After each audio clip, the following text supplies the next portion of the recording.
श्री श्री राधा रमणो जयति भज निताय गौर राधे श्याम। जपो हरि कृष्णा हरे राम। चरित सुधा श्री श्रीमद राधा रमण चरणदास देव बाबा जी महाशय बड़े बाबा का जीवन चरित्र। मूल बंगला संपादक प्रकाशक श्री रामदास बाबा जी। प्रभुपाद रघुनाथ देव गोस्वामी का व्याधि मोचन। एक दिन बाबा जी महाशय झानपीठा मठ में बैठे थे। कोई 4 बजे होंगे।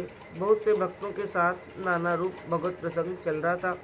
उसी समय किसी ने आकर कहा, देखिए राजगुरु रघुनाथ देव गोस्वामी का शरीर बहुत अस्वस्थ है।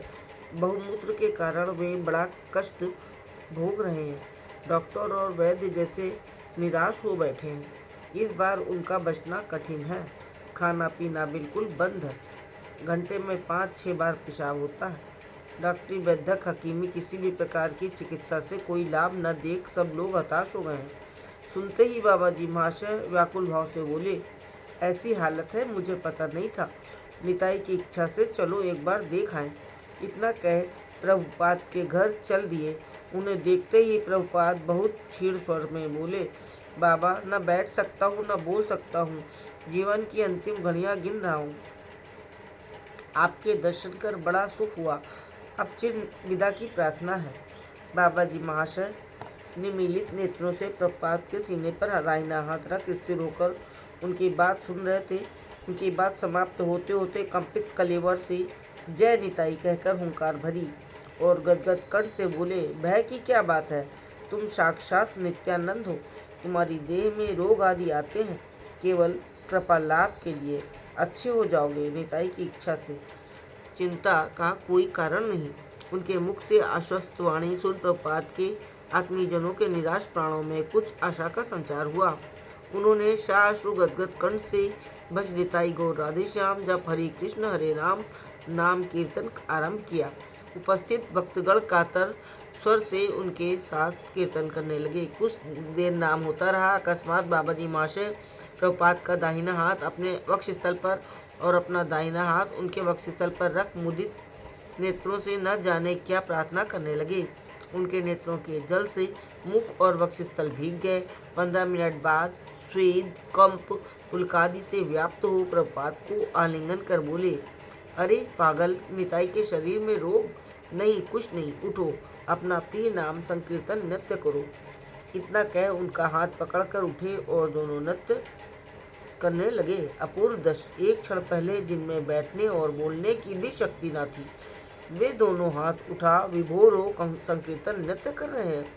प्रभुपाद के घर से संकीर्तन ध्वनि सुन बहुत से लोग उनके अनिष्ट की आशंका से वहां एकत्र हो गए। सब प्रभुपाद की अवस्था देख विस्मय सागर में डूबकर एक दूसरे से कहने लगे, धन्य बाबा जी महाशय की शक्ति, धन्य नाम का प्रभाव, धन्य धन्य निताई चंद की करुणा। यदि और 2 दिन पहले बाबा जी महाशय को खबर दे दी होती तो प्रभुपाद को इतना कष्ट न होता। जो भी हो, हमारे निराश प्राणी में आशा का संचार हुआ। इतना कह सब अपने अपने घर चले गए। इधर कुछ देर नृत्य कीर्तन के पश्चात बाबा जी महाशय ने कीर्तन पूरा कर प्रभु को आलिंगन किया और शैया पर बिठाया। प्रभुपाद के आनंद की सीमा न रही। स्वेद, कंप, पुलकादि सात्विक विकारों से उनकी देह विभूषित हो रही थी। शाह अश्रु गदगद कंठ से वे बोले, दादा, आज आपके स्पर्श से मैं धन्य हुआ। मेरी सारी ज्वाला यंत्रणा दूर हुई, परम शांति मिली। अब मैं इतना स्वस्थ और सबल हूँ कि लगता है जैसे कभी अस्वस्थ था ही नहीं। बाबा जी, भाई, तुम साक्षात नित्यानंद हो। तुम्हारे श्री अंग के स्पर्श से मैं कृतार्थ हुआ। रोग, शोक, ज्वाला यंत्रणा आदि में समर्थ नहीं कि तुम्हारे शरीर को स्पर्श कर सके। फिर भी प्राकृत दृष्टि से तुम्हारे शरीर में ये दिखते हैं। केवल तुम्हारी कृपा शक्ति से कृतार्थ होने के लिए जाओ, कुछ महाप्रसाद लो ना। प्रभु, मेरे मन में भी यही बात आ रही थी। बड़ी भूख लगी है। बाबा जी, क्या खाने की इच्छा है? प्रभु, जगन्नाथ देव का कुछ महाप्रसाद हो तो अच्छा है। उसी समय घर में से श्री जगन्नाथ देव का महाप्रसाद आया। प्रभुपाद के विशेष अनुरोध से बाबा जी महाशय और प्रभु दोनों महाप्रसाद पाने लगी। बहुत दिनों से प्रभु ने कभी इतना महाप्रसाद नहीं लिया था और न इसकी इच्छा ही की थी। आज पेट भर महाप्रसाद पाकर परम शांति लाभ की। यथा समय बाबा जी महाशय श्री जगन्नाथ दर्शन को गए।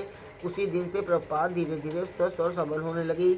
उनका मूल रोग पूर्ण रूप से तो नहीं गया, पर चलने फिरने में उन्हें किसी प्रकार की असुविधा न रही। जय जय श्री राधे। जय हो बड़े बाबा की।